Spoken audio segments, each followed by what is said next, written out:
Good afternoon to all of you. Good afternoon, ma'am. Good afternoon, Good ma'am. afternoon. Good afternoon. Good afternoon. Today we will discuss about air pollution, water pollution and land pollution. आज हम pollution के बारे में discuss करेंगे।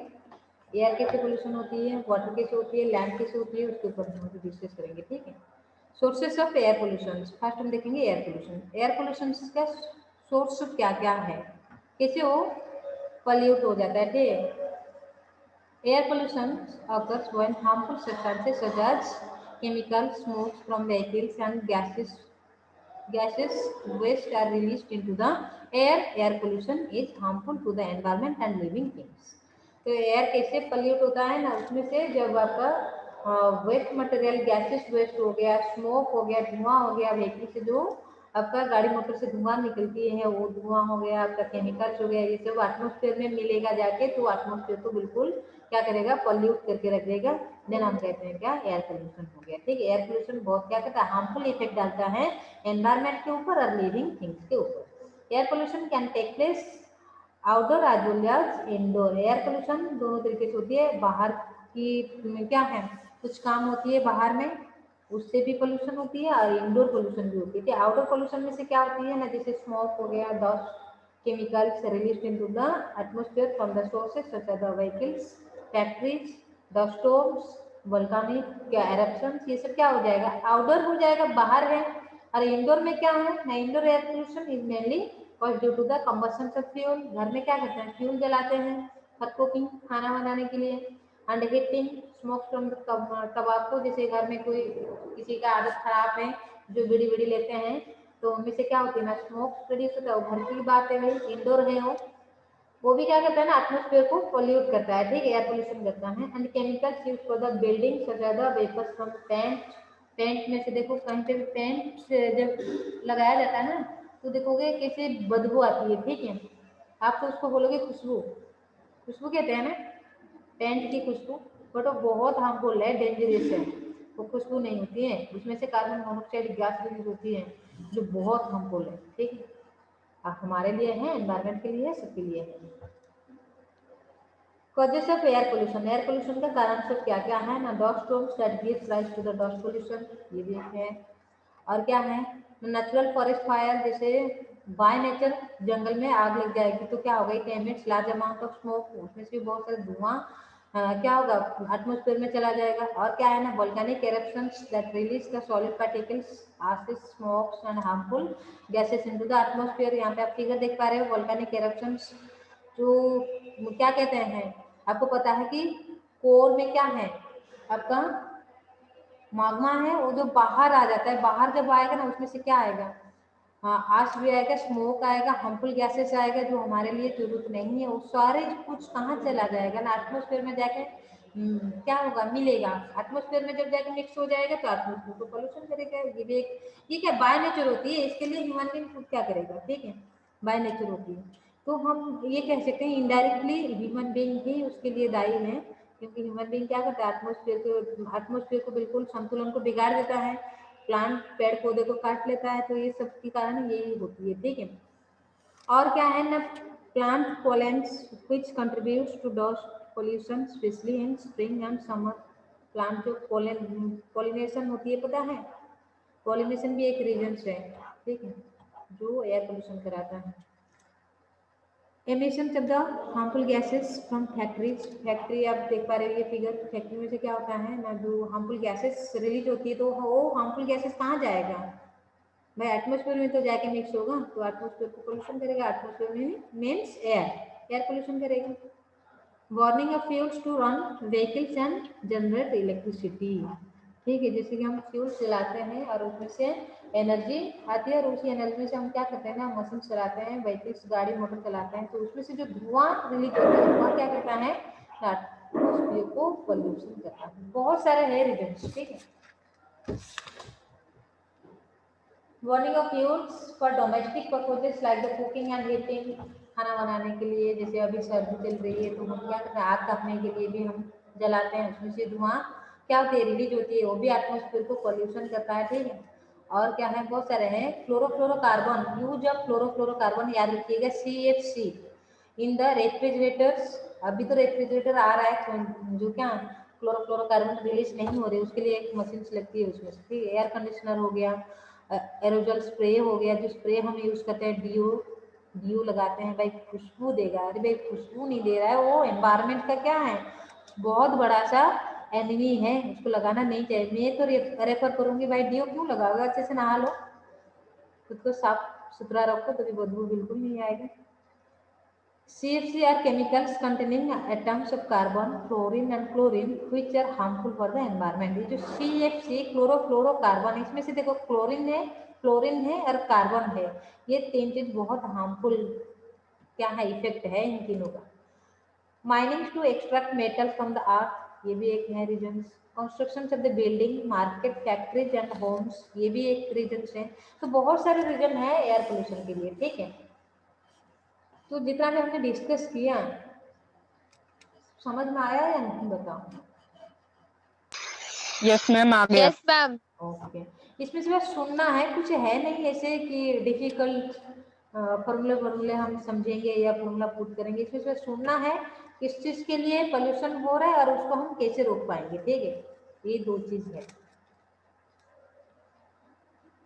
और ये जो दे रखा है कि स्मोक है, क्या पार्टिकुलेट मैटर जो है PM, particulate matter means when tiny solids or liquid particles that are harmful get scattered in air, it forms particulate matter. Diesel vehicles are major sources of the PM. When the PM is very small means 10 micrometer से भी छोटा हो जाए तो it can penetrate deep into the lungs, causes the serious respiratory disease. PM is also emitted from the forest fire, power plant, industries, ये सब में से PM प्रोड्यूस मीन्स जो पार्टिकल्स रिलीज होती है वो पार्टिकल्स 10 माइक्रोमीटर से कम होगा ना, वो डायरेक्ट हमारे लंग्स पर अटैक करेगा, ठीक है। तो ये है, इसको आप पढ़ लेना, ठीक है। कार्बन डाइऑक्साइड कैसे क्या करता है, हार्मफुल इफेक्ट डालता है, oxides of nitrogen, oxides of sulphur, ठीक है। ओजोन लेयर जो है, ओजोन लेयर के बारे में बता देती हूँ देखो। The presence of the ozone in the upper atmosphere protect us from the harmful ultraviolet rays of the sun. आपको पता है कि यूवी रे जो सन से आता है तो उससे हमें बचाता है ये ओजोन लेयर। आपको पता होगा कि एटमॉस्फेयर में एक अनसिन लेयर है, एटमॉस्फेयर है, इसमें से एक लेयर है, वो लेयर क्या है, उसको कहते हैं ओजोन लेयर। ओजोन लेयर हमें बचाता है किससे, मैं आपका यूवी रे से, ठीक है। यूवी रे से हमें बचाता है, अल्ट्रावायलेट रे जो सन से आता है ना उससे बचाता है। जब ये लेयर में से छेद होगा तब वो यूवी रे वो छेद के द्वारा नीचे आ जाएगा और जिसके ऊपर पड़ेगा उसको कैंसर बीमार, कैंसर करता है, ठीक है। स्किन के ऊपर आ जाए तो स्किन कैंसर होगा, ठीक है। It causes difficulty in breathing, choking and coughing, ये बहुत सारे डिजीज फैलाता है, ठीक है। उससे हमें ओजोन लेयर हमें बचाता है, ठीक है।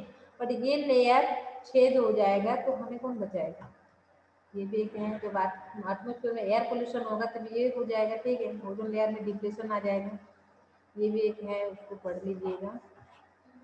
नेक्स्ट भी हम देखेंगे ग्लोबल वार्मिंग। ग्लोबल वार्मिंग नाम सुना था कभी, यस मैम। ग्लोबल वार्मिंग नाम सुना था।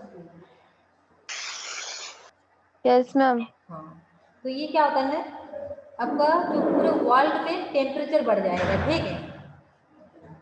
कार्बन डाइऑक्साइड को क्या कहते हैं, ग्रीन हाउस गैस कहते हैं। It help to keep the earth to a suitable temperature to support life.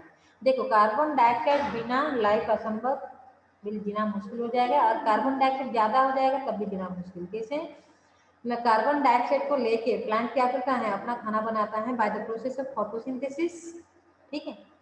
और वो कार्बन डाइऑक्साइड ज़्यादा हो जाएगा तो टेम्परेचर इतना बढ़ जाएगा एटमोसफेयर में जिसको सर्वाइव करना हमारे लिए क्या हो जाएगा, कष्टदायक हो जाएगा, हम सर्वाइव कर नहीं पाएंगे, तो हमारे डेथ होगा, फाइनली डेथ हो जाएगा, ठीक है। तो कार्बन डाइऑक्साइड जितना यूजफुल है उतना हार्मफुल भी है, ठीक है। वो क्या करता है ना, कार्बन डाइऑक्साइड हीट को ट्रैप करके रख लेगा, ठीक है। If the concentration of greenhouse gases increases in the atmosphere, they absorb more and more of the sun heat।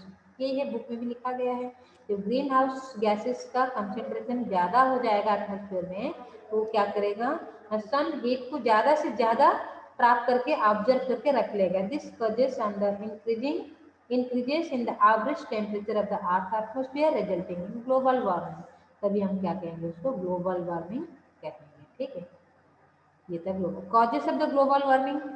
तो इसका सब कारण क्या हो सकता है? Carbon dioxide itself is the responsible for the 60% of the global warming. Global warming के लिए कार्बन डाइऑक्साइड 60% दायी है। ठीक है, most of this carbon dioxide comes from burning coal, vehicles exhaust.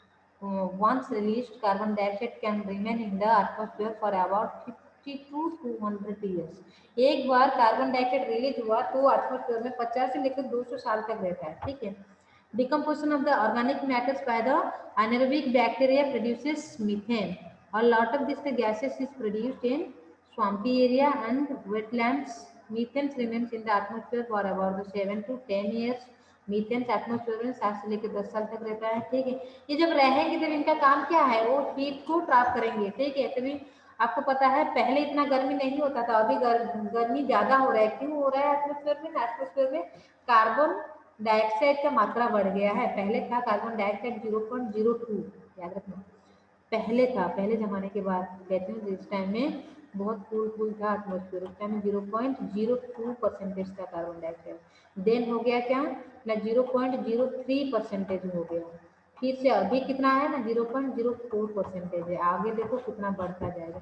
0.04% में इतना गर्मी हो रहा है, आप खुद रियलाइज करते हो गर्मियों में। ठीक है, जब इसका मात्रा और बढ़ेगा ना तभी इमेजिन करो कितना गर्मी होगा और हम सर्वाइव कर पाएंगे या नहीं। ठीक,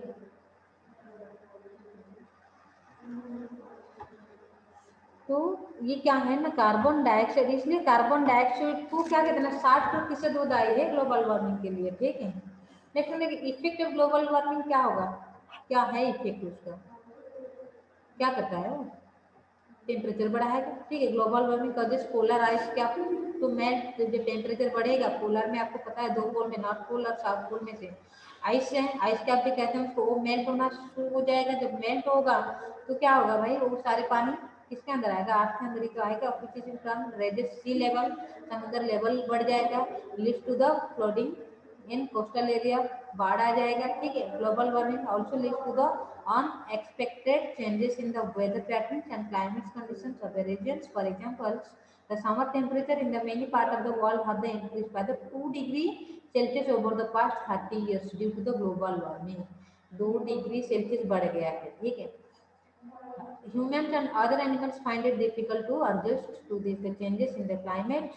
It is also affect agriculture and farming practices across the world. ये क्या क्या करेगा ना? टेम्परेचर बढ़ाएगा और आपका बाढ़ बस कराएगा। जैसे कि क्या हो जाएगा? आइस मेल्ट होगा तो समुद्र का जो लेवल है वो बढ़ जाएगा, बाढ़ आएगा। और क्या होगा ना एग्रीकल्चर और फार्मिंग में से भी ये हार्मफुल इफेक्ट डालेगा। ठीक है, ways of to reduce air pollution, तो हमें क्या करना चाहिए ना? एयर पोल्यूशन को रिड्यूस करना चाहिए। क्या क्या करेंगे हम, कैसे कम करा पाएंगे? Effect of the air pollution, drive less, drive smart, choose air friendly products, conserve electricity, reduce, reuse, recycle। 3R जो है उसको हम अपनाएंगे। 3R प्रोसेस पता है? ये मेन है, उसको मैं बता देती हूँ, बाकी आप पढ़ लेना। 3R क्या है ना? Reduce, reuse, recycle. रिड्यूस करेंगे, रीयूज करेंगे और रिसाइकल करेंगे। ठीक है, reduce the uses of paper, plastics, metals and reuse them as much as possible. उसको रीयूज करेंगे।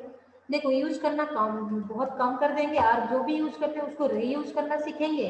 This will help to the decrease the production. फिर प्रोडक्शन डिक्रीज होगा तो जब हम रीयूज करना सीख जाएंगे तो उसको न्यू प्रोडक्शन करने का जरूरत है नहीं, तो डिक्रीज होगा।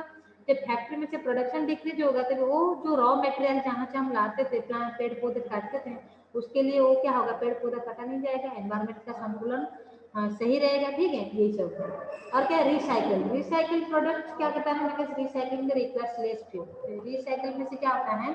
एक न्यू चीज बनाने में से ज्यादा फ्यूल का आवश्यकता होता है और रिसाइकल में से कम फ्यूल का आवश्यकता होता है। इसलिए कहते हैं क्या द बेस्ट मेथड क्या है? 3R, reduce, reuse, recycle.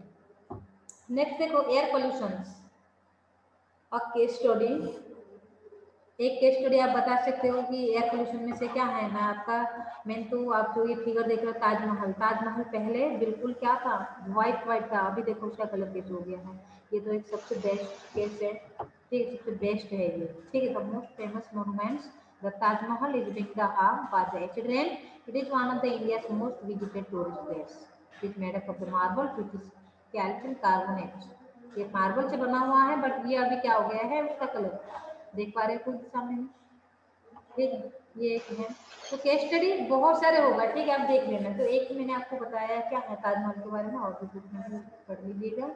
तो ये था आपका क्या है, air pollution, causes of air pollution, उसमें से रिड्यूस हम कैसे करेंगे एयर पोल्यूशन को, और उसका जो केस स्टडी है एक मैंने ताजमहल के बारे में बताया, और आप कुछ ले सकते हैं, ठीक है।